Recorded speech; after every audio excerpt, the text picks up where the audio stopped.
Welcome, I'm Richard D. Hall and I'm here in Portugal, Praia da Luz. Now the reason why I've come here is because I'm making a series of documentaries about the Madeleine McCann case. Why am I making programs about that? Well, it's because I'm sick and tired of misleading media headlines about the incident. In these films I will expose the hard facts about the incident and also what has happened since the incident. The documentaries clearly show the last place to get truthful information from is mainstream media, and I will also expose those who are controlling mainstream media.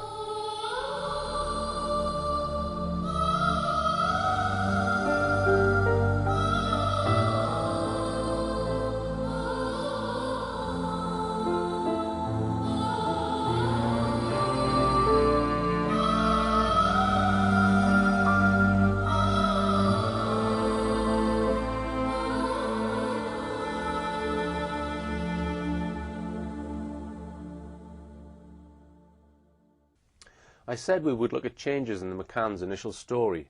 Now I'll move on to look at just one of the many contradictions in the McCann's account of events.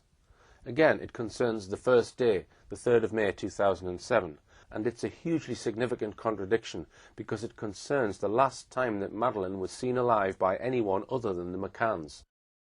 The McCann's story is that they put the children to bed between about 7 p.m. and 8 p.m. that night. Then, the children all asleep, as they claim, they cracked open a beer and some wine before wandering down to the tapas restaurant at about 8:30 p.m. to dine with their friends. The rest of the evening's events were set down by one of the McCann's friends, Russell O'Brien, on a timeline. Soon afterwards he produced a second one, slightly different. Bizarrely, these timelines were written up on the ripped-off back page of a Sainsbury's activity sticker book belonging to Madeleine, which the McCanns had handed to Russell O'Brien. It seems incomprehensible that they should treat their precious daughter's sticker book so lightly. But what we are going to do now is examine an event that is said to have taken place just before the McCanns put the children to bed. One of their closest friends, Dr. David Payne, claims to have seen Madeleine and the other two children during the half hour before then, 6:30 p.m. to 7 p.m. This event, if it happened, is hugely significant. For the McCanns, it would prove that Madeleine was alive during this half-hour period. The McCanns admit that they were the last people to see Madeleine alive, but if there was any doubt about Madeleine being alive that early evening, then a clear statement by their doctor friend that she was alive between 6:30 p.m. and 7 p.m. would undoubtedly help them. And indeed, right on cue, just after the McCanns were made suspects, David James Smith in the Times on the 9th of September wrote, "On the evening of May the 3rd, the last moment when Madeleine was definitely seen alive by anybody other than the McCanns was about 7 p.m. as the group put their children to bed." That reference was to the McCanns' long-term close friend, Dr. David Payne. A significant article appeared in mainstream media on the 22nd of September 2007. The Daily Mail ran a major article, "McCanns, What Really Happened in Madeleine's Missing 6 Hours," by their correspondents Sam Greenhill and Paul Harris, based in Praia da Luz, and Dan Newling. Leaks had emerged from the Portuguese police that there were major gaps in the McCanns' accounts of what happened during the afternoon and early evening of the 3rd of May, the day Madeleine was reported missing.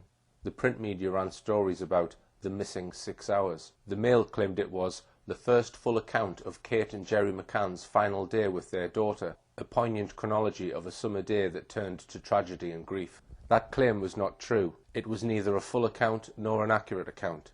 For a start, this so-called full account completely omitted any reference to Dr. Payne's alleged visit to the McCanns' apartment, said to have taken place between 5:50 p.m. and 6 p.m. that evening. The Mail's account said, "The McCanns played tennis in the afternoon while Madeleine went back to the creche. Madeleine had high tea at 5:30 p.m. with staff at the kids' club. She was picked up shortly before 6 p.m. by Kate and Jerry. After that, Kate and Jerry went home, got the kids ready for bed and got ready to go out for their meal." That account is significant. It does not mention any visit by David Payne to the McCanns' apartment. It does not say anything about Jerry McCann playing tennis at 6:30 p.m. as claimed elsewhere. The Mail article gives the impression that the McCann family went home at 6, put the kids to bed, got ready to go out, and then went out to dinner, which they say was about 8:30 p.m. If we also bring in the evidence of Fiona Payne, David Payne's wife, even more contradictions come to light. She maintains that she went to the McCann's apartment at 7 p.m. and that her husband, Dr. David Payne, joined her there 10 minutes later. There's no mention of this elsewhere, and besides that, Dr. Payne is adamant in his statements that his wife was not at the apartment, and moreover that he was playing tennis after 7 p.m. until 8 p.m. Another Tapas 7 member, Dr. Matthew Oldfield, likewise says that he, Russell O'Brien and David Payne were all playing tennis from 6 p.m. to 7 p.m, completely undermining Dr. Payne's statement about his alleged visit to Kate. Even more bewildering, he says that at that time, Jerry, Kate and all 3 children were at the tennis court, with Kate and the 3 children watching Jerry. This contradicts the McCann's claim that all of them walked back to their flat 20 minutes earlier. So let's begin our analysis of this claimed event with Dr. Payne's actual statements. He was first interviewed by the Portuguese police at 11:45 a.m. on Friday the 4th of May, the day after Madeleine was reported missing. This is all he says on that occasion. Concerning yesterday evening, he states that he, his wife and his mother-in-law arrived at the restaurant at around 8:55 p.m. According to what he remembers, when they arrived, all the members of the group were present apart from the children, who were in bed. During the evening, Jerry, Jane and Matthew went alternately to their children's bedrooms to check if they were sleeping. He thinks they physically went to the apartments. He no longer remembers in what order they went to see their children. So nothing whatsoever about seeing Madeleine alive between 6:30 p.m. and 7 p.m. It appears that David Payne may subsequently have made at least one, if not 2 or more, written statements to the police and been interviewed by Leicestershire police. None of these statements are anywhere to be found in the documents released in 2008 by the Portuguese police. The following crucial email was sent on the 24th of October 2007 by Detective Constable Mike Marshall of Leicestershire Police to Ricardo Paiva of the Portuguese police. It reads, Ricardo, as requested, appended are the statements of Arul and Catharina Gaspar. I read carefully the written statements by David Payne, but was not able to extract any other information besides what is already known. He declares that he saw Madeleine for the last time at 1700 hours on the 3rd of the 5th 07 in the McCann's apartment. Also present were Kate and Jerry. He did not indicate the motive for being there or what he was doing. Similarly, he does not indicate for how long he stayed. When asked with whom he was on the afternoon of the 3rd of May, he declares that this information was already offered to the police and he cannot remember if anyone else was there. He does not remember what he was wearing that afternoon. So some very interesting statements here from one police force to another. We'll see the significance of them as we probe this alleged visit further. Payne has told the police, 1. He saw Madeleine at around 5 p.m. 2. Both Kate and Jerry were present when he saw Madeleine. He completely changed that in later statements when he said it was at 6:30 and that Jerry was not there. In a very plain statement, DC Marshall also tells us that Payne didn't know why he had gone there, he had no idea what he was doing there, and he has no idea how long he stayed. Nearly a year after Madeleine's disappearance, however, Dr. Payne was again interviewed by Leicestershire Police. They carried out what is known as a rogatory interview. It was carried out by British police officers following what are called rogatory letters sent to the Home Office asking the British police to interrogate witnesses. Detective Constable Messiah carried out the interview at Leicestershire Police Headquarters, Enderby, on the 11th of April 2008. It began at 10:26 a.m.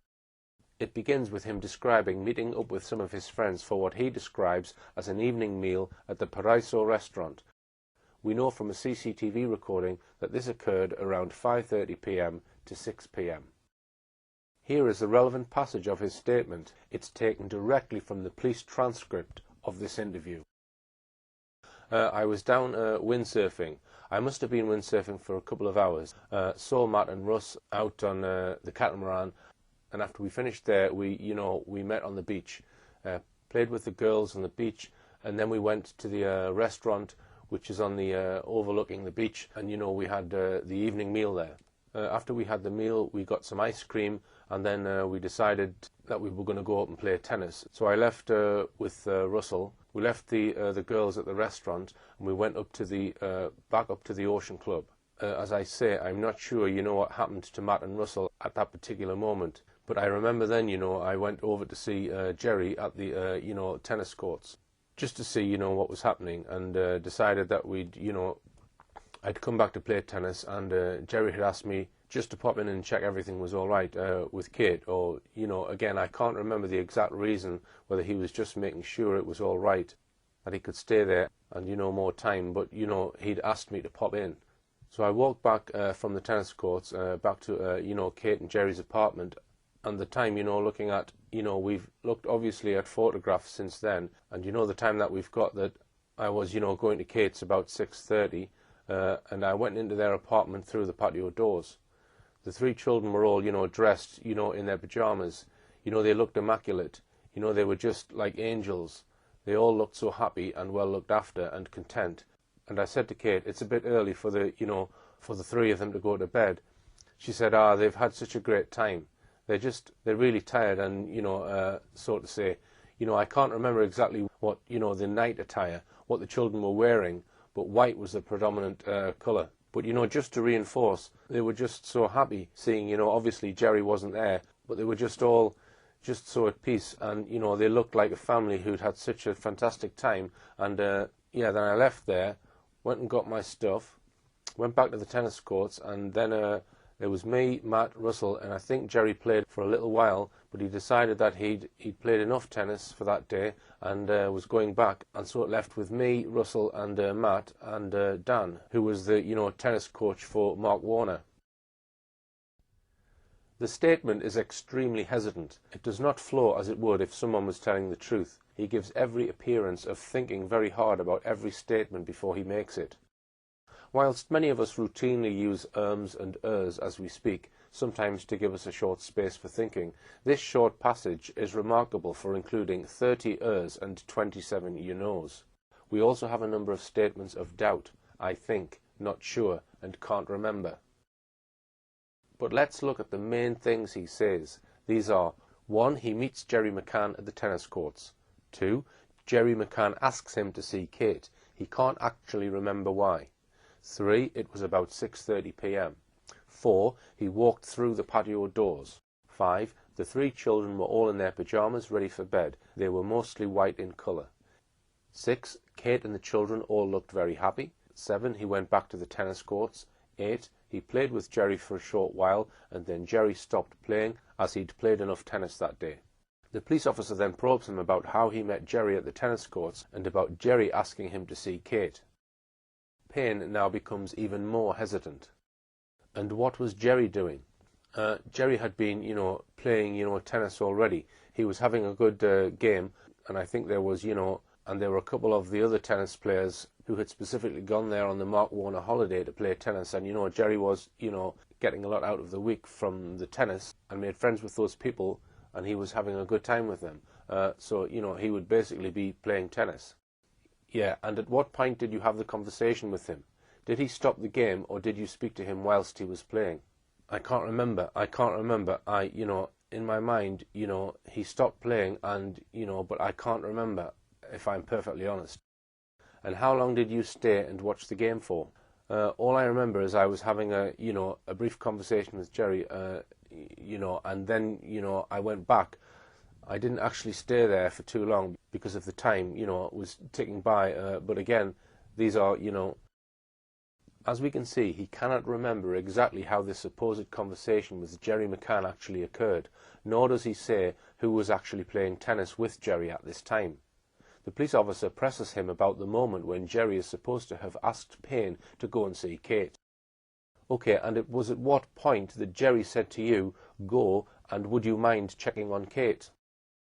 Well, I mean, coming back from the beach, I'd got no equipment to play tennis, etc. So I had to go back to my room to, change into my stuff appropriate for playing tennis in. And so he knew I'd walk up that by and past, so he said, oh, why don't you, you can just pop in on the way. So it was on the way back from me picking the stuff up. Right, so you've walked past Jerry's apartment to get to yours, got changed. In my mind, it was on the way up that I'd popped into Kate, but it could have been on the way back again. I'm sorry. No, it's okay, for my vagueness. But either way, you'd have to walk past because you go the roadside, don't you? Yeah. So you'd have to walk past Jerry's. Yeah. Front door twice, wouldn't you? Yeah. Is that right? So the reason why I think it was more likely that I did it on the way there was because I've called in through the patio. It kind of made more sense that I'd have walked in through the gate and then up through the, where the sliding doors are to say I'm here, rather than going to my apartment, coming back down, coming past the apartment and then coming in the sliding doors. Yeah.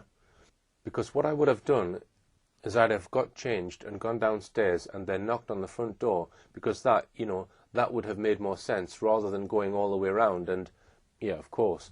So that's in my mind why it makes more sense that that was on the way up.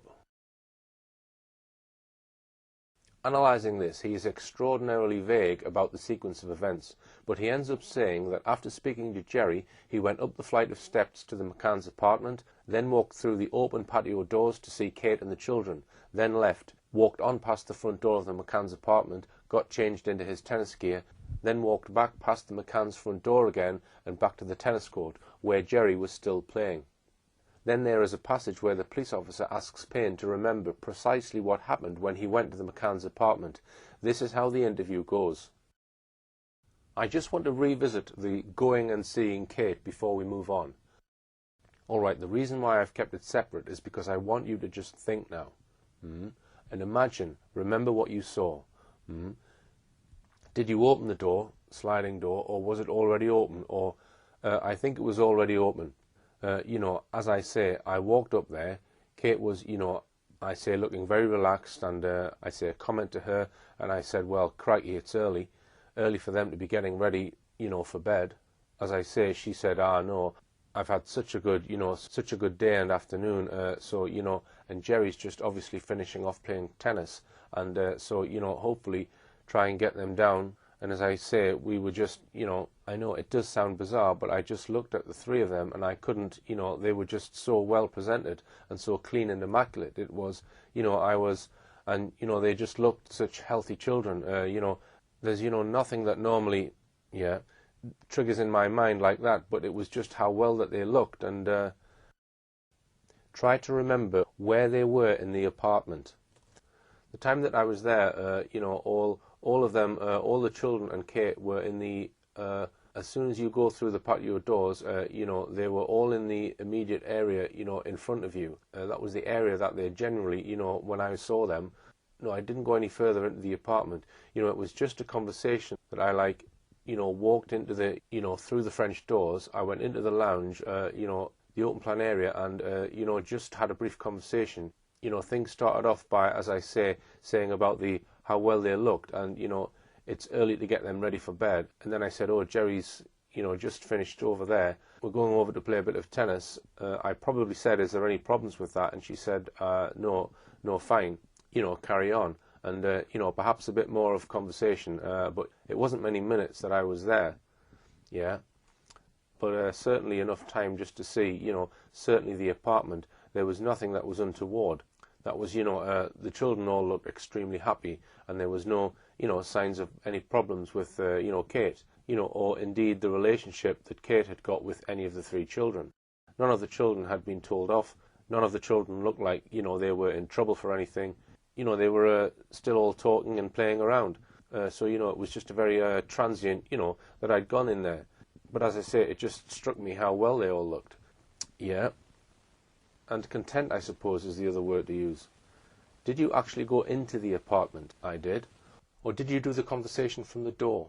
No, definitely was inside the apartment. Whether it be 2 or 3 steps into the apartment or, however many.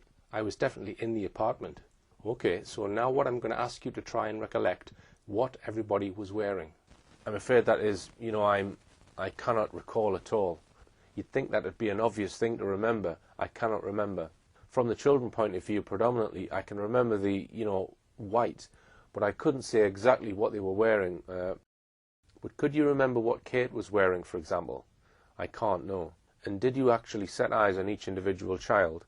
All 3 children I saw, yeah. And were they standing up, sitting down? They were generally standing up, yeah. Did they actually acknowledge you? Oh, yeah. I'm very sure that if you'd have asked them, that evening or the next day, they'd all say, yeah, I popped in. I did know the children very well. We'd all, met up many times before. Again, I'd be playing with Madeleine, in the play area, during that week, lifting her up, twizzling her around and everything. I knew her that well, to do that. And as I say, she definitely knew who I was, and certainly, as I say, just to reinforce, she looked very happy. Yeah, was that the last time you saw Madeleine? It was. How many minutes? You said as a matter of minutes, and then you went back, and then you played tennis. I'm going to pin you down and ask you how long you think you were in there for. I know you say minutes. In the apartment, I'd say 3 minutes, 5 maximum. 3 to 5. Yeah. So then you stepped back out. Did you leave the doors open, or did you close them? I couldn't remember. Again, I've got in my mind that the patio doors were open when I went in, and I probably would have just walked out back that way. It's still relatively nice outside. It was light and everything, so, whether they kept the door open, it's just nice when it's in the end of the evening, the end of the afternoon. But if I'm perfectly honest, the answer to that question is, I can't remember. Okay, so when you went back and then you played a game for about an hour.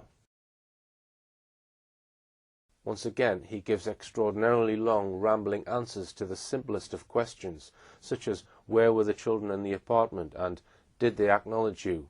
Again, there are excessive ers, 35, and a remarkable 56 you knows in that short section of the interview, plus many as I says and I means. To a number of questions he answers, I can't remember, or I can't recall.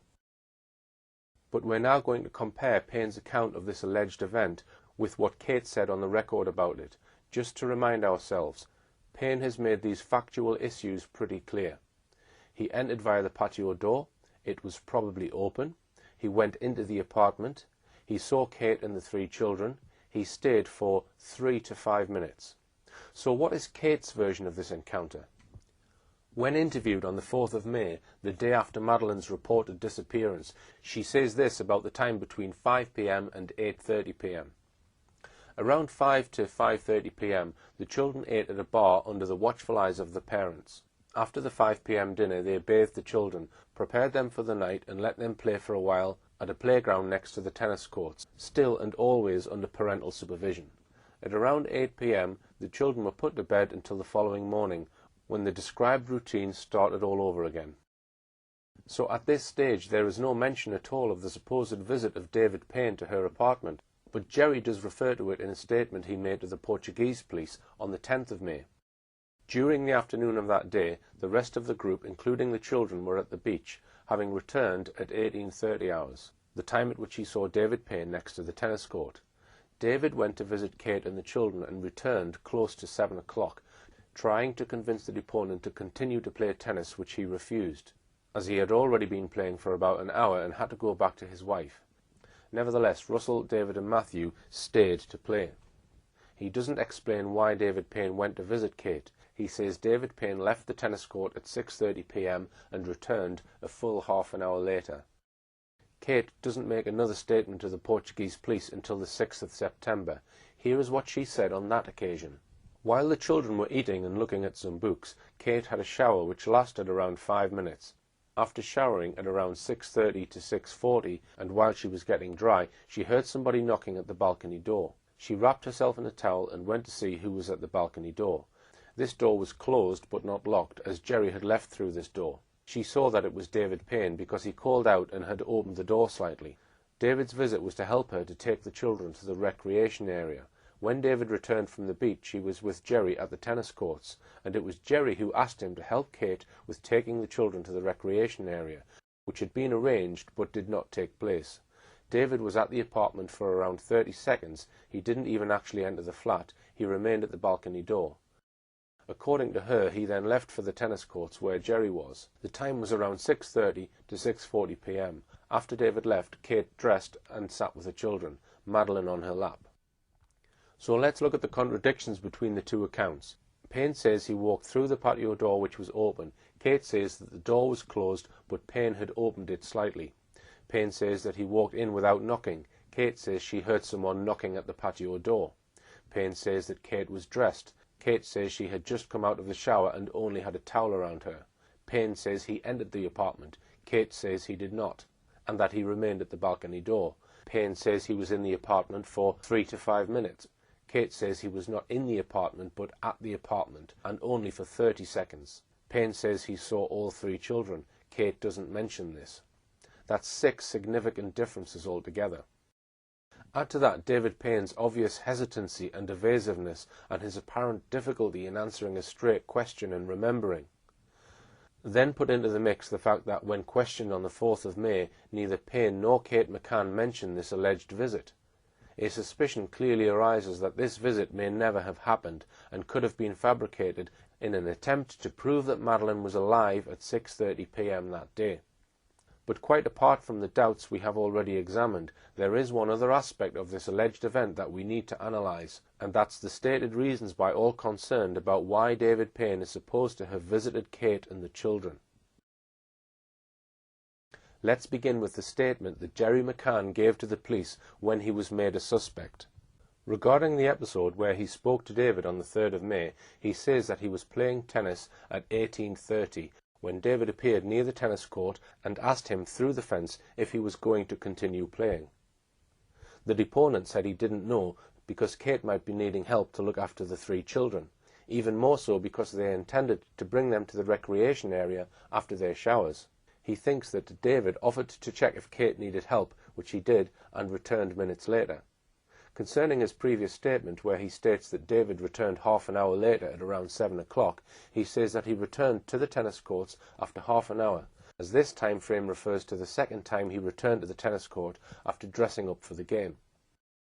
So, interpreting what is being said here by Jerry, the conversation must have gone very much like this. Payne: are you carrying on playing? Jerry: I'm not sure. Kate might be needing some help. We're going to bring the children down after their showers to watch. Payne: okay then, I'll go and check. Before going on to look at what others have said about this alleged conversation between Jerry and Payne, there's yet another contradiction we need to note. On the 10th of May, Jerry had told police quite clearly that Payne had been gone for half an hour, 6:30 p.m. to 7 p.m. Now he changes his story. This time he tries to say that Payne came back twice. He says that Payne came back a second time, quote, after dressing up for the game. But as we saw above, that's emphatically not what Payne says. He quite clearly explained that he was going from the tennis court to get changed. He says he can't remember if he called on Kate on the way to getting changed or on the way back. He decided it was on the way there that he must have called on Kate. So this is Payne's account of events. He left the tennis court, called at Kate's, went to his apartment to change, and then returned to play tennis. In other words, he returned once, not twice as Jerry now claims. The two accounts can't be reconciled.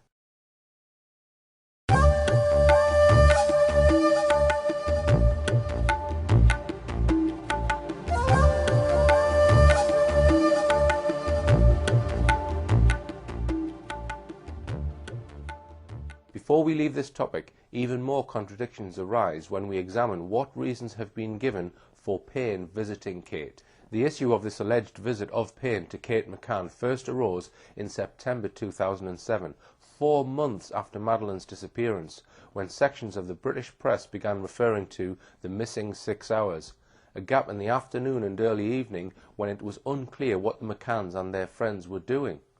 The McCann team responded quickly by making various statements about this alleged visit of Dr. David Payne.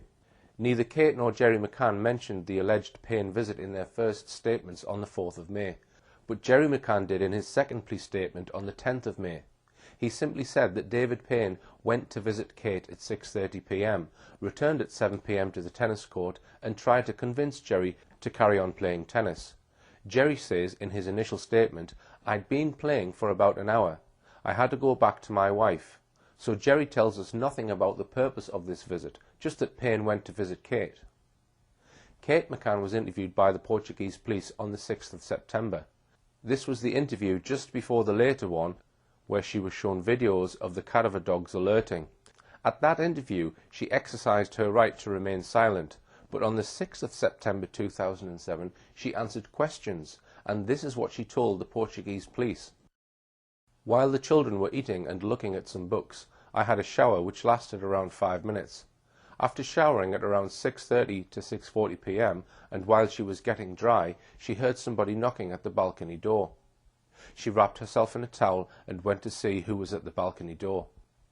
This door was closed but not locked, as Jerry had left through this door. She saw that it was David Payne, because he called out and had opened the door slightly. David's visit was to help her to take the children to the recreation area. When David returned from the beach, he was with Jerry at the tennis courts. Jerry asked him to help me taking the children to the recreation area, which had been arranged. But this did not take place. David was at the apartment for around 30 seconds. He didn't actually enter the flat. He remained at the balcony door. He then left for the tennis courts. That's different from what Payne had told Leicestershire Police. He had said, "I can't remember the exact reason," whether he was just making sure it was all right that he could stay there. In other words, according to Payne, Jerry is supposed to have asked him to go up to his flat and ask Kate, is it okay if Jerry stays down at the courts? The first report in the media about Dr. Payne's alleged visit to the McCann's apartment said this: "It is reported that Mr. Payne was playing in a tennis competition which included Jerry on the early evening of the 3rd of May. It is alleged that when he had been eliminated from the competition, Jerry asked him to pop into their apartment and check on Kate. Reports state that Mr. Payne saw Madeleine being put to bed by Kate at 6:30 p.m. If true, this would make David Payne the last independent witness to see Madeleine before her disappearance." Here then a third different reason is given for Dr. Payne's visit. This time it is to check on Kate, not to help take the children to the recreation area, nor to see if Kate would allow Jerry to carry on playing tennis. But now notice even more contradictions. It is claimed here that Jerry was eliminated from the competition. In his various statements to the police, he says nothing about a competition, certainly nothing about being eliminated from anything.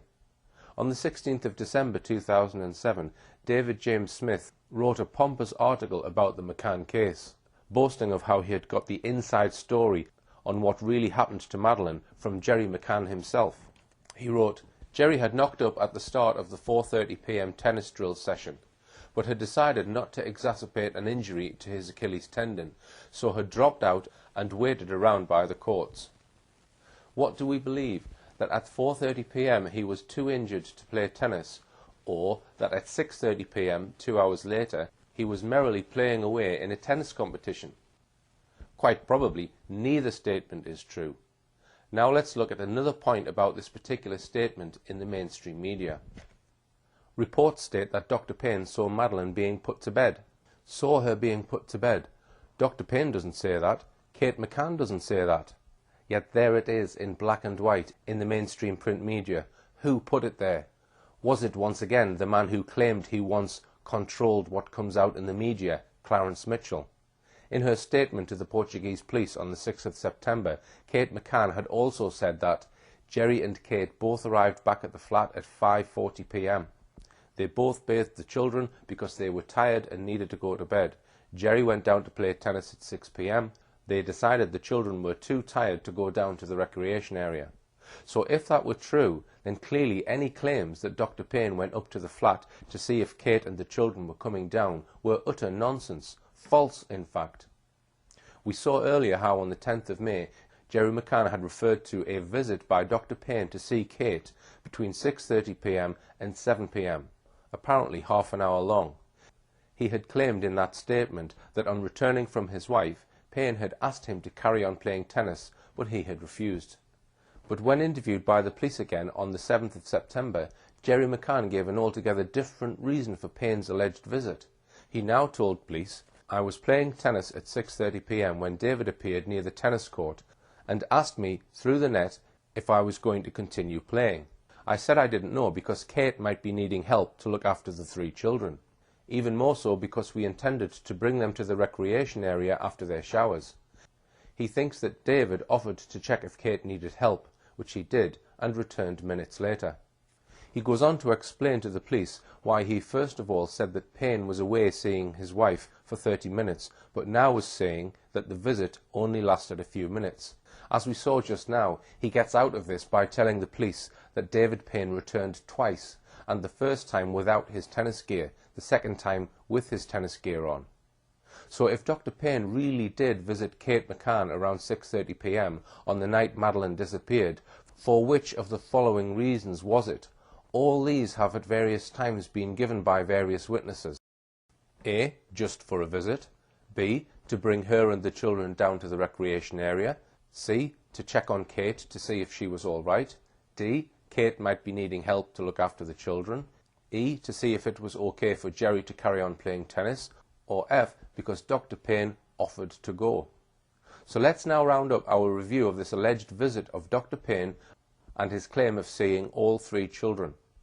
We examined 6 key contradictions about the claimed visit. Let's call those contradictions 1 to 6. We've seen another list of contradictions about the supposed reasons for the visit. Let's call those contradictions 7 to 12. But we've now seen a whole raft of other contradictions. Contradiction 13. When was the visit? Payne first of all said it was 5 p.m. Later that was changed to 6:30 p.m. His wife said he got there about 7:10 p.m. Contradiction 14. Was he there at all? Both Fiona Payne and Matthew Oldfield say he was on the tennis courts between 7 p.m. and 8 p.m. Contradiction 15. Statements were made to the media saying that Payne saw the children being put to bed. Neither Payne nor Kate McCann mentioned this. Contradiction 16. The McCanns say they took the children up to their apartment at 5:40 p.m. and stayed there. Matthew Oldfield maintains they were all on the tennis court at 6 p.m. 20 minutes later. Contradiction 17. Jerry McCann maintains he was at the tennis courts at 6:30 p.m. when elsewhere reports say that he and his family were quietly putting the children to bed at that time. Contradiction 18. Payne first of all said that both Jerry and Kate were there when he visited the apartment. Later he changed this to saying it was just Kate. Contradiction 19. Payne says he returned once to the tennis court. Jerry McCann says it was twice. Contradiction 20. Jerry McCann was too injured with an Achilles tendon injury at 4:30 p.m. to carry on playing. An hour and a half later, he was apparently able to carry on playing in a competition. We have examined just one alleged incident in great detail and revealed 20 separate contradictions. That's because it's so important. The last time someone other than the McCanns is supposed to have seen them. The accounts of this alleged visit differ so comprehensively that I suspect most of you will probably agree with me that this visit didn't happen. And if so, what implications does that have for the rest of what the McCanns say about Madeleine's disappearance?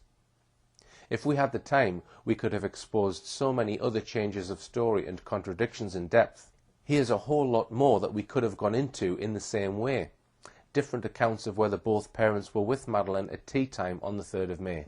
Changes of story by Dr. Matthew Oldfield about what he did and what he saw on his alleged check on the children at 9:30 p.m. on the 3rd of May. The McCann's friend Jane Tanner claiming she saw a man carrying a child away from near the McCann's apartment. Then later the McCann's spokesman saying she might have seen a woman. Jane Tanner saying she walked right past Jerry McCann and another holidaymaker, Jez Wilkins. Neither of them saw her. The puzzle of why a photograph of Madeleine, said to have been taken by Kate McCann on the last day of their holiday, was not produced for 3 weeks. Conflicting statements by the McCanns about whether the twins slept in beds or cots the night they reported Madeleine missing. Whether the McCanns called their daughter Maddie or Madeleine. There are dozens of them. At the end of the last film, I'll refer you to books, leaflets, websites, forums and blogs where you can get more information.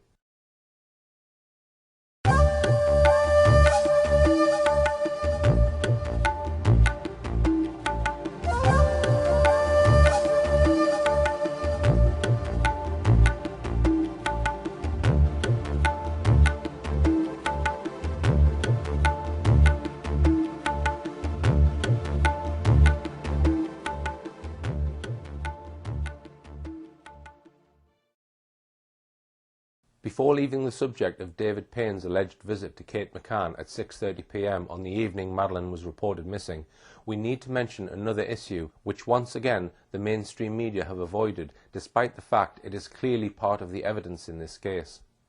This evidence comes from 2 respected general practitioners, Dr. Catherine Gasper and her husband, Dr. Savio Gasper. They had previously been on holiday with the McCanns. As soon as the news of Madeleine's apparent abduction became headline news on Friday the 4th of May, the Gaspers were concerned. Their thoughts turned to 2 unseemly incidents that had occurred whilst they were quaffing wine at their holiday villa alongside the McCanns and Dr. David Payne and his wife.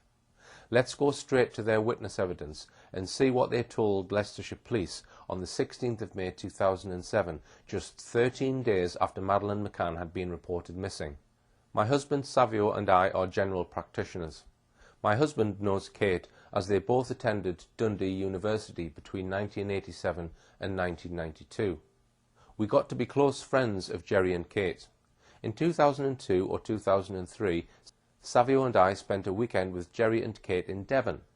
In September 2005, me and our first child, aged 18 months, holidayed in Mallorca with Kate, Jerry, Madeleine and their twins, Sean and Amelie, who were only a few months old. There were also other friends of Kate and Jerry there, including Dr. David Payne and his wife. They had a daughter around 1 year old. Dr. Payne organised the trip. Probably around the 4th or 5th day there was an incident that stuck in my mind. I have thought about this incident many times since then. One night when all the adults were sitting around on a patio outside the house where we were all staying, we had been eating and drinking Berbers. I sat between Jerry McCann and David, and I think both were talking about Madeleine. I remember Dave saying to Jerry something about she, meaning Madeleine, would do this. While he mentioned the word this, Dave was doing the action of sucking one of his fingers, pushing it in and out of his mouth, while with his other hand he was doing a circle around his nipple, with a circular movement around his clothes. This was done in a provocative way. There seemed to be an explicit insinuation about what he was saying and doing. I remember being shocked by that. I always felt it was something very weird and that it was not something anyone would say or do. I looked at Jerry and also at Dave to gauge their reactions. I looked around as if saying, "Did someone else hear that, or was it just me?" The conversation stopped for a moment, then we all began conversing again.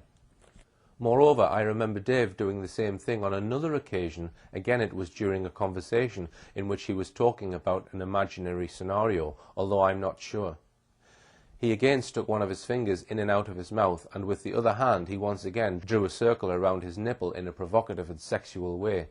I think he was referring to the way she, his daughter Lily, would behave or what she would do. I remember thinking whether he would look at my daughter and other little girls in a different way than I or others do. I imagined that he had perhaps visited internet sites related to little children. In a word, I thought that he could be interested in child pornography on the web. During our holiday in Mallorca, each parent would bathe the children in turn.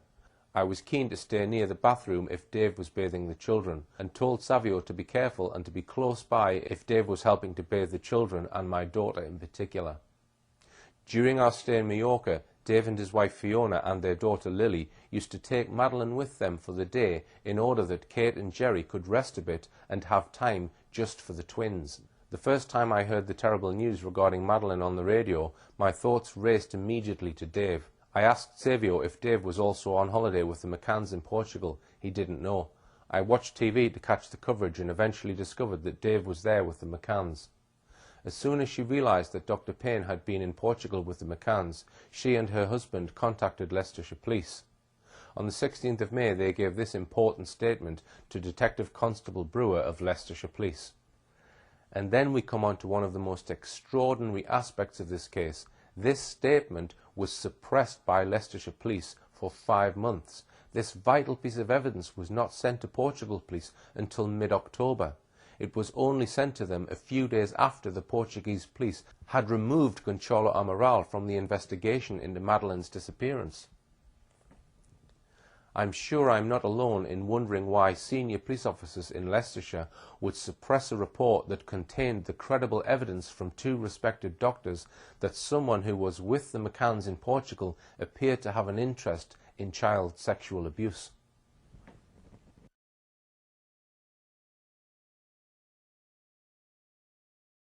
It's time now for us to have a close look at what is arguably the main line of forensic evidence in this case, and one that has caused a huge amount of controversy, namely the evidence of 2 cadaver dogs brought to Portugal by one of the world's most sought-after sniffer dog handlers, British dog handler Martin Grime.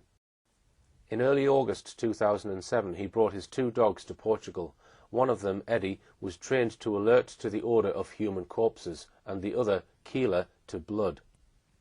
As we shall see in detail, Martin Grime told Portuguese police officers that Eddie had detected the scent of death in no fewer than 11 locations associated with the McCanns, while Keeler also detected the scent of blood in 3 of those very same locations. The dogs were deployed on different days, so they alerted to these locations independently of each other.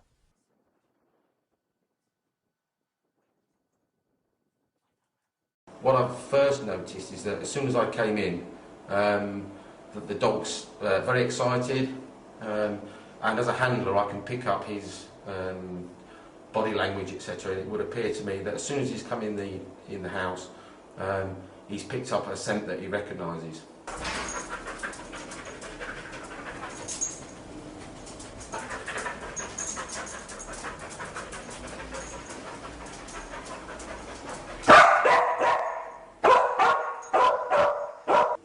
If there isn't a scent source in here, i.e. a physical article where the scent is emitting from, any scent residue will collect in a particular place due to the air movement of the flat, or the apartment. And what I would say in this case is that there's enough scent in that area there for him to give me a bark indication. But the source may not be in that cupboard. The source may well be in this room somewhere else, but the air is actually pushing it into that corner. But is a strong indication, and I would say it's positive for the things that he's trained to find. And he's decided, yes, that's what I'm looking for, and that's when he's given me the bark indication. What we should understand with this dog is that he only barks when he finds something. He won't bark at any other time. The only times I've ever known him bark since I got him as a small puppy was A, for his dinner, and that's just excitement, and that's one of the training methods we used to teach him to bark when we wanted him to, and when he actually finds something. He won't bark at other dogs, he won't bark at strangers, he won't bark when somebody knocks on the door or anything like that. So again, I would say that's a positive indication. Okay. Let there be no doubt about what Martin Grime said his dogs were alerted to.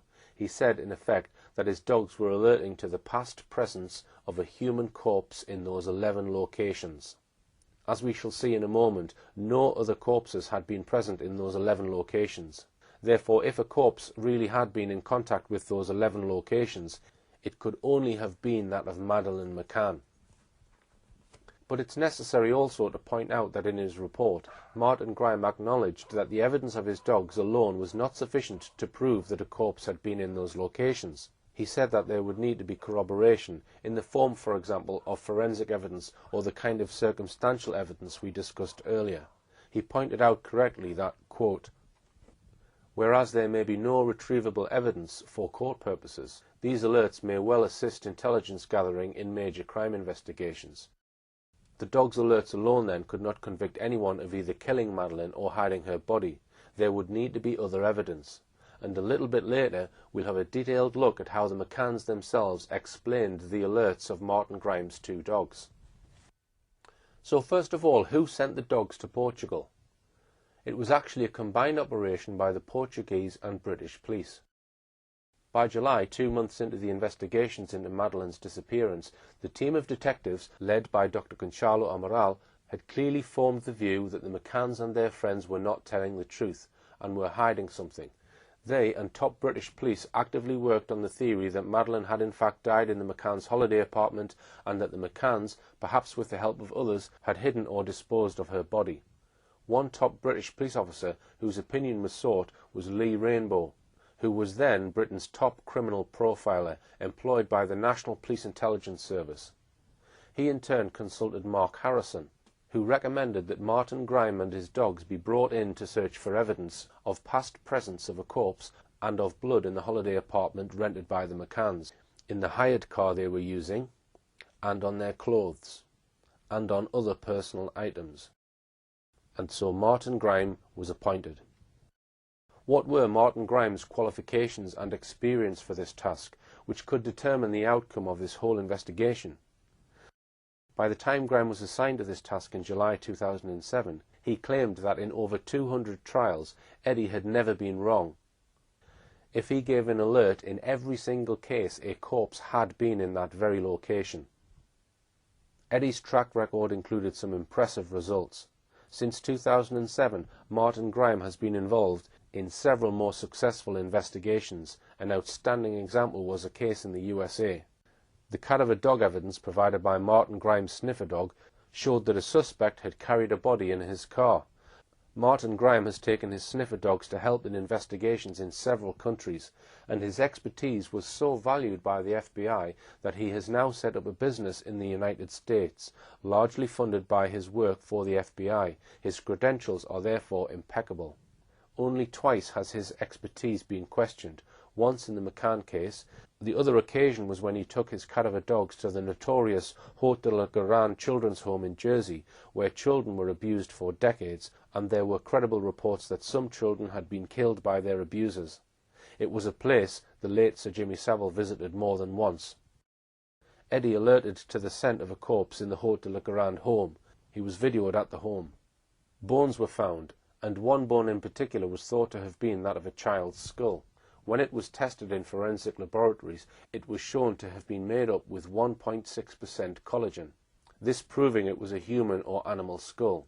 Yet the establishment, aided by the mainstream media, circulated a baseless rumour that the laboratory had said the exhibit was nothing more than a coconut. Some excellent work in exposing the Jersey home child abuse scandal has been carried out by Stuart Sivret of the Jersey Parliament, which shows how the false story of Eddie allegedly alerting to a coconut was concocted. It is a subject we may return to again in another documentary. So let us now consider exactly what Eddie and Keeler found when Martin Grime took his dogs to the village of Praia da Luz in the first week of August 2007. I'll do so by quoting from a document that the McCanns themselves are very fond of relying on, and that's the final report of the regional Portuguese Attorney General Fernando José Pinto Monteiro in July 2008. Things were moving rapidly in the summer of 2008, as this extract from Wikipedia tells us. A judgment from Evora Supreme Court of Justice in Portimao was released on the 29th of May and revealed that Portuguese prosecutors were examining several charges, including A. Abandonment of a child, B. Abduction, C. Homicide, and D. Concealment of a corpse. 2 months later, on the 21st of July 2008, the Portuguese Attorney General announced that there was no evidence to link the McCanns or Robert Murat to the disappearance, that the case was closed, and that the aguido or suspect status of all three had been lifted. On the 4th of August, the Ministerio Público, the Portuguese Ministry of Justice, released 11,233 pages of the case file to the media on CD-ROMs. This was the final report that recommended that the investigation into Madeleine's disappearance be shelved because there was insufficient evidence with which to charge any individual with being responsible for Madeleine's disappearance. The investigation was filed under the headings of crime, hiding a body or abduction, and the Portuguese police said they would only reinvestigate the matter if the Portuguese police received new and credible evidence that could lead to an arrest of the person or persons responsible. The release of 11,233 pages of witness statements, expert reports and evidential material to the public via a series of DVDs would never happen under British law. But in this unique case, it has provided the raw material for a legion of amateur sleuths in many countries to work on. So here's what Fernando José Pinto Monteiro's report told us. Under Section D of its report, headed Dog Searchers and the Constitution of Gerald McCann and Kate Healy as Arguidos. His report begins by noting that Mark Harrison, a national councillor from Britain for searches at the level of all police agencies in the United Kingdom concerning missing persons, abduction and homicide cases, had recommended that trained sniffer dogs be brought in which could, in his words, detect mortal victims by tracing very small samples of human remains, bodily fluids and blood in any environment or terrain. The findings of the dogs were recorded as follows. 1. Eddie signalled cadaver odour inside the couple's bedroom in apartment 5A in an area next to the wardrobe. 2. Eddie signalled cadaver order in the same apartment in an area near the living room window, which has direct access to the street behind the sofa. 3. Eddie signalled cadaver order at the same apartment in the garden area, in a square corner vertically below the balcony. 4. Eddie signalled cadaver order in the Vista de Mar villa, that is, the house that was rented by the McCanns after leaving the Ocean Club, in the area of a wardrobe that contained inside it the soft toy cuddle cat that belonged to Madeleine McCann. 5. Eddie signalled cadaver order on 2 items of clothing belonging to Kate McCann, which were examined in a pavilion in Lagos. 6. Eddie signalled cadaver order on the door of the Renault Scenic, registration 59DA27, by the lower outside area next to the driver's door. 7. Eddie signalled cadaver order on the key card of that vehicle when it was hidden under a fire prevention sandbox. Strangely, the Attorney General's report actually left out some of the alerts clearly mentioned by Martin Grime in his report. As for Keeler, the bloodhound dog, the Attorney General said this. 1. Keeler, the dog that detects the presence of human blood, signalled an area in the living room in apartment 5A, which had already been signalled by Eddie. 2. Keeler, the dog that detects the presence of human blood, signalled the same area again as where Eddie had signalled, in the living room of the apartment. 3. Keeler, the dog that detects the presence of human blood, signalled the lower part of the left-hand side curtain of the window in the same living room. 4. Keeler, the dog that detects the presence of human blood, signalled the right lower lateral part of the inside of the boot of vehicle 59DA27. 5. Keeler, the dog that detects the presence of human blood, signalled the storage compartment on the driver's door which held the vehicle's key card. 6. Keeler, the dog that detects the presence of human blood, also signalled the car's key card when the same was hidden under the fire service sandbox inside the parking lot. The Attorney General added for good measure, the viewing of these videos, whose contents is very impressive, becomes essential to understand the dog's action and signalling more than by any words. We know from the book written by Portuguese detective Gonçalo Amaral that the report of Martin Grime on his dogs was dynamite. The Portuguese police had been doubtful of the McCann's version of events from day one. Their suspicions had led them to take advice from the British police. Top British police officers said it was reasonable to suspect that the parents had lied about what had happened to Madeleine and may have covered up her death, whether it was accidental death or otherwise. Now they had what to them seemed concrete confirmation of their hypothesis. At around the same time, they had preliminary forensic results back from samples of blood and blood fluids found in the living room of the McCann's apartment and in the Renault Scenic that they hired. These first results showed that the samples matched the DNA from Madeleine in 15 out of 19 indication, roughly, only 1,000,000 to 1 chance that these samples were not from Madeleine. The police had got powerful indications from the alerts of the 2 Springer Spaniels. The DNA results were heading in the same direction, as we shall see in more detail in a later programme. Now, however, we will examine in detail how the McCanns reacted to the alerts of the cadaver dogs. It was perhaps inevitable that with the world's eyes on the investigation team in Portugal, and with the police now having the results from Martin Grime's cadaver dogs, that at least one police officer would leak this dramatic news to the media.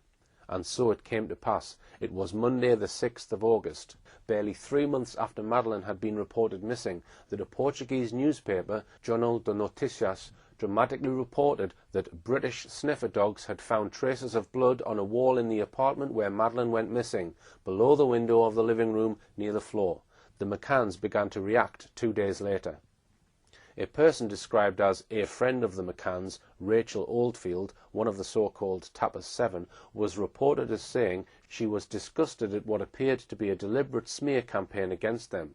She was quoted as saying, "I think there are some leaks coming from the police because a lot of what I have read recently has been completely untrue." The following day the press referred to reports of an increasing backlash against the McCanns, both by Portuguese people and by fellow holidaymakers at the Ocean Club. The McCanns retorted that they would not be bullied and forced into leaving Portugal against their wishes. On Saturday that week, the Portuguese police acknowledged for the first time that Madeleine could be dead.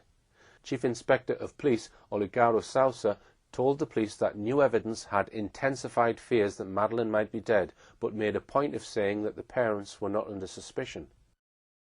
Less than a month later, that was to change dramatically. The McCanns reacted once again via a family friend by denouncing the police for not having the decency to inform us first about their new theory.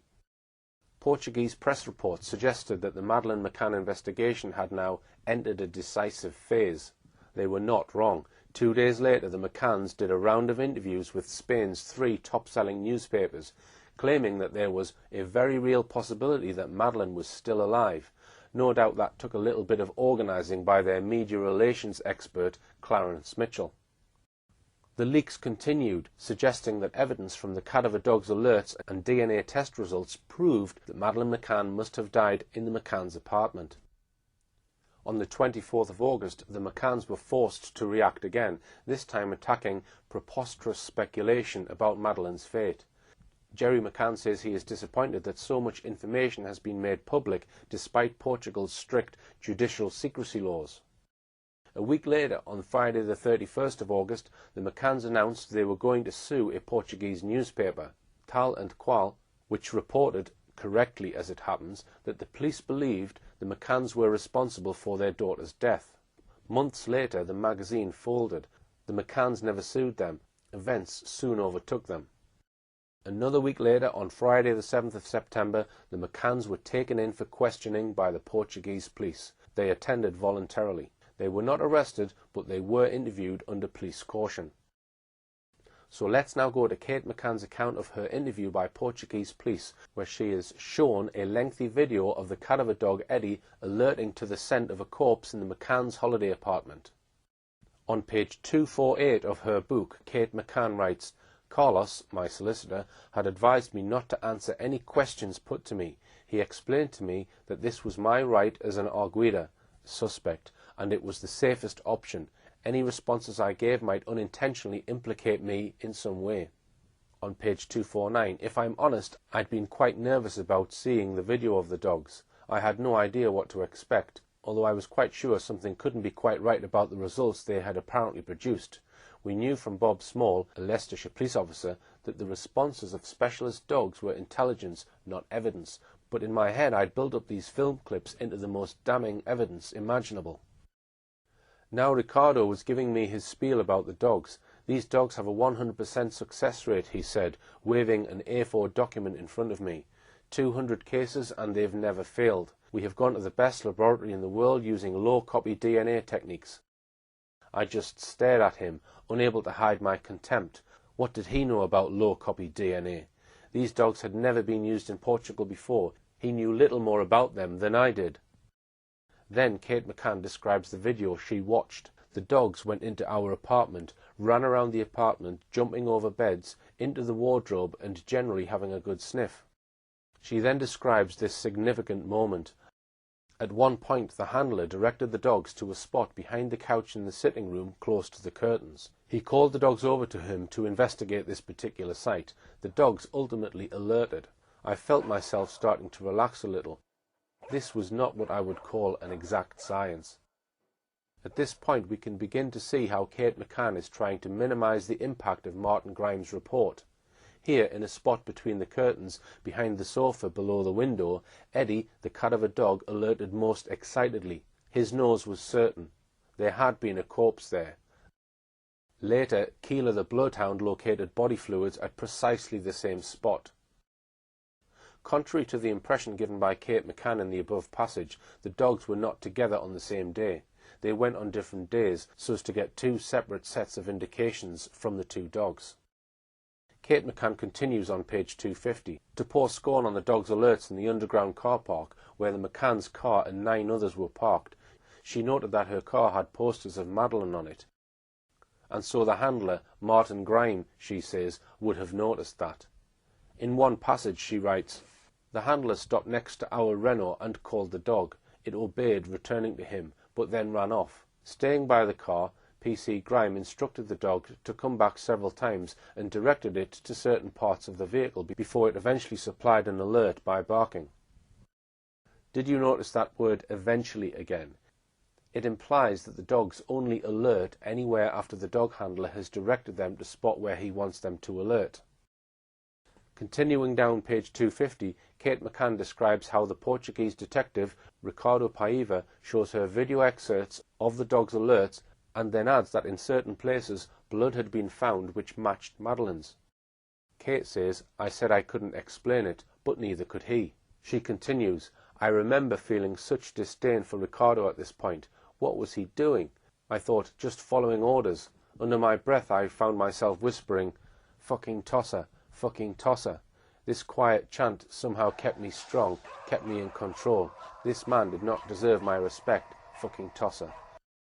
So let's summarize before we move on to other topics. Kate McCann thinks one of the lead detectives on this case is a fucking tosser.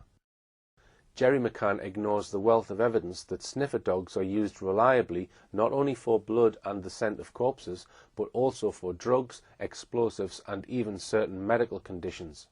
He pigeonholes them all as incredibly unreliable, and both of them maintain that the most respected and sought-after dog handler on the planet doesn't know what he is talking about, effectively accusing him of gross professional incompetence.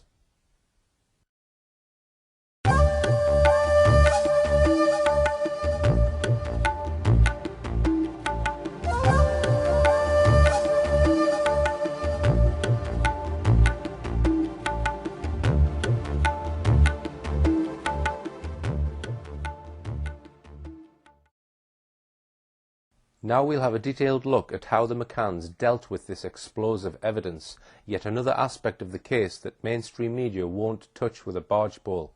You can judge for yourselves how successful or otherwise they were. And we'll look at one US legal case the McCanns quoted in support of their claims that cadaver dog evidence was unreliable, the murder of Jeanette Zapata. And so we come, finally, to how Kate McCann now explains all the dog's alerts, 11 by the cadaver dog and another 5 in the same locations by the blood dog. On page 250 of her book, when researching the validity of sniffer dog evidence, Jerry would discover that false alerts can be attributable to the conscious or unconscious signals of the handler. From what I saw of the dog's responses, this certainly seemed to be what was happening here. Let's be quite clear here. The McCanns are claiming that the dogs were plain wrong. They are saying that all 16 alerts by the 2 dogs were false alerts. They maintain that top sniffer dog handler Martin Grime didn't know what he was doing. It amounts to a libelous attack on Martin Grime, basically accusing him of gross professional incompetence. Now that was what the McCanns said about the dogs in a book first published in 2011, 4 years after Madeleine went missing. But when the dog's alerts to a corpse and to blood were first reported to the press in August 2007, they reacted very differently. Let's examine what they said at the time. They came up with at least 7 different excuses. The first was that any blood found in the flat, apparently found having oozed underneath the tiles in the living room behind the sofa, where the wall and the floor meet, might have come from Madeleine's grazing her leg when she boarded the plane. It is very unlikely, however, that a graze on a knee at East Midlands Airport would produce significant blood hours later in Portugal. Any light bleeding from the graze would surely have stopped long before the plane touched down. The second excuse was that any blood might have come from a nosebleed. It was said that Madeleine used to have frequent nosebleeds. Both of these explanations seem highly unlikely, given the amount of blood that would be needed for a small amount to seep through the tiles. In addition, it is hardly likely that blood from a graze on a knee or a nosebleed would be located at the edge of a room where the wall joins the floor. Nosebleeds usually leave only a few spots of blood, if any, on flooring, usually being contained by a tissue or handkerchief or clothing. It's highly unlikely that Madeleine would have sat still while copious quantities of blood poured from her nose or knee onto the tiled floor, right by the living room wall. One of the more entertaining reasons for blood spatters being found on the wall was given by Jerry McCann's sister, Philomena McCann, a teacher at Ullapool High School. She claimed that they could have come from mosquitoes crashing into the walls. Funny though that they only crashed into the area below the window in the sitting room and not anywhere else in the apartment. That became the third excuse. Now we move on to reasons given for the scent of a human corpse having been found in the McCann's hired car. The fourth excuse was that the dogs had alerted to the smell of the twins' dirty nappies being carried in the back of the Renault Scenic. That amounted to a suggestion that Martin Grimes' cadaver dogs could not distinguish between the smell of a toddler's feces and the scent of the past presence of a human corpse. The fifth excuse was that the dogs got confused with the scent of rotting meat.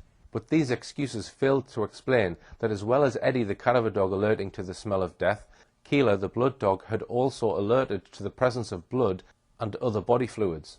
An ingenious sixth reason was put forward, this time by Kate McCann's mother, Mrs. Susan Healy. She claimed that the smell of death may have been found on her clothes because Kate was said to have been in close proximity with no fewer than 6 corpses in her last 2 weeks at work.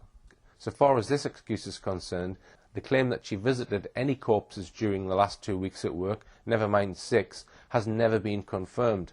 Further, those doctors who have to certify the cause of death do not always handle the body, nor handle it long enough or closely enough for the smell of death to be transferred to clothes. Further, this excuse only explained the smell of death on Kate's clothes. It didn't explain how the smell of death came to be found at 4 places in their holiday apartment, nor in their hired car. A 7th excuse was given to explain why the cadaver dog Eddie alerted to the scent of a corpse on the pink soft toy Cuddle Cat. Kate explained that she sometimes took Cuddle Cat to work. A newspaper report, based on sources within the Portuguese police, explained at the time, Kate didn't contradict the fact that her 2 pieces of clothing and the stuffed animal Cuddle Cat had been signalled by the English dogs trained to find cadaver odour. She justified it by her profession. Kate McCann's mother alleged that as a doctor at the Leicester Health Centre, she was directly present at 6 deaths before she came to Portugal on holiday, giving the same excuse for Madeleine's stuffed animal that was with her in the months after her daughter disappeared. Quite apart from being unlikely that a mother would take a child's favourite stuffed animal to work, never mind having it with her when she was close to corpses, it appears that experts say that it is not usually possible for the smell of death to be transferred in this way. Altogether then, within the space of weeks, the McCanns had given these 7 bizarre excuses for the alerts of the cadaver and blood dogs. But these excuses were all very unconvincing. Let's now go straight to the witness statement by Jerry McCann, given by him when he was interviewed under caution by the Portuguese police on the 7th of September 2007, the day he was declared a suspect. It was a long interview, beginning at 4:05 and going on until 10 to 9 at night. During this interview, Jerry was also shown videos of the dog's alerts. Here is how the interviewing officer recorded Jerry's responses.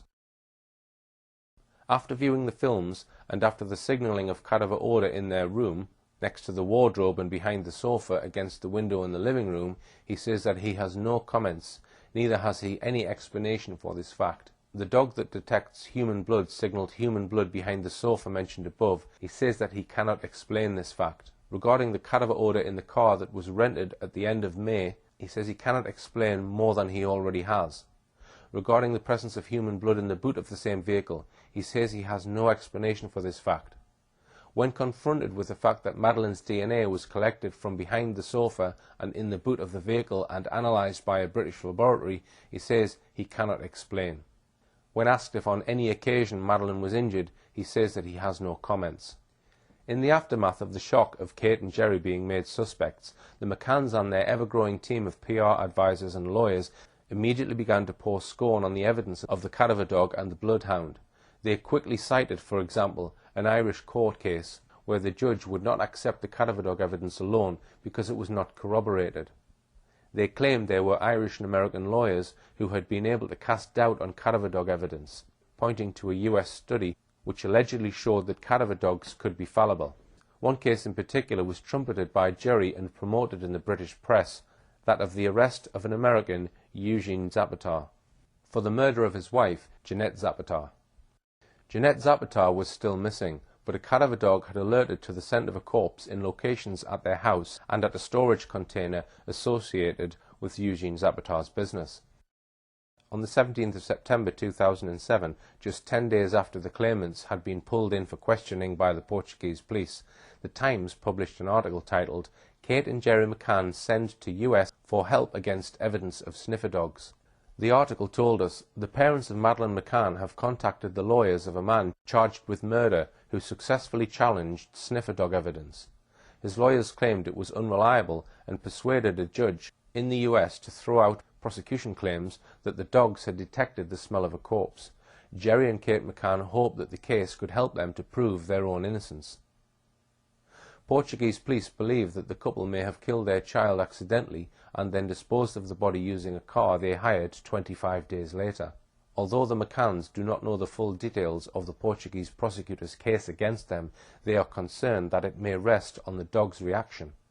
Now their lawyers have requested the case files from the ongoing murder trial of Eugene Zapata in Madison, Wisconsin. His estranged wife Janet, a 37-year-old flight instructor, vanished in October 1976 after taking her children to school. Her body has never been found. Detectives suspected that Mr. Zapata killed her, but did not have enough evidence to go to court. Mr. Zapata, 68, was charged with murder last year after sniffer dogs were brought in. They allegedly detected the scent of human remains in a basement at the former family home. But Dane County Judge Patrick Fiedler ruled that the evidence was inadmissible, saying that the dogs were unreliable. He quoted analysis of the three dogs' performance record, which showed that they were respectively incorrect 78%, 71% and 62% of the time. The judge told the court, "The state has failed to convince me that it's any more reliable than the flip of a coin." That is what the British press have told us about. But now comes the bit the British mainstream media have never told you about. Not long after the Times article, Eugene Zapata confessed to killing his wife, and in making a full confession, he confirmed that the alerts of the sniffer dog used to search for where his wife's corpse may have been placed were wholly correct. In late 2007, a US newspaper reported, "Zapata enters guilty plea in connection with missing wife's death, the Eugene Zapata case."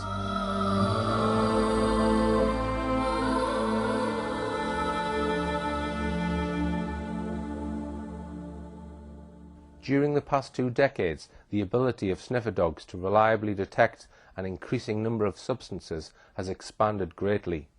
Wikipedia, for example, tells us that sniffer dogs are used for all these purposes. Wikipedia adds that one notable quality of detection dogs is that they are able to discern individual scents even when the scents are combined or masked by other odours. We know from Martin Grimes that Eddie had never once been wrong in over 200 cases where he detected the smell of death or blood. Cadaver dog evidence has played a part in the conviction for murder of many criminals beside that of Eugene Zapata. Here is a list of some of the cases where sniffer dogs have resulted in convictions or raised major doubts about claims by their parents that their children have been abducted or just disappeared. Finally, what are we to make of the attacks by the McCanns on the professional competence of the dog handler sent to Portugal, Martin Grimes? The McCanns have publicly trashed his work on their daughter's disappearance, claiming that the dogs were doing no more than responding to his conscious or unconscious signals. This is the first time that you give us a big interview, not being arguidos since then. So now I feel free to ask you this directly. How can you explain the coincidence of the scent of cadaver felt by British and not Portuguese dogs? Sandra, maybe you should be asking the judiciary because they've examined all this. But don't you have an explanation we're for obviously that? Madeleine's mum and dad, and we're desperate for people to help us find Madeleine, which is why we're here today. The majority of people are inherently good, and I believe the majority of people in Portugal are inherently good people, and we're asking them if they'll help us spread this message to that person or people. So you don't have any explanation for that? Ask the dogs, Sandra. Ask the dogs, no, Jerry. Now I think that I feel free to ask you. Don't you feel free to answer me? I can tell you that we've obviously looked at evidence about cadaver dogs, and they're incredibly unreliable. Unreliable. Cadaver dogs, yes.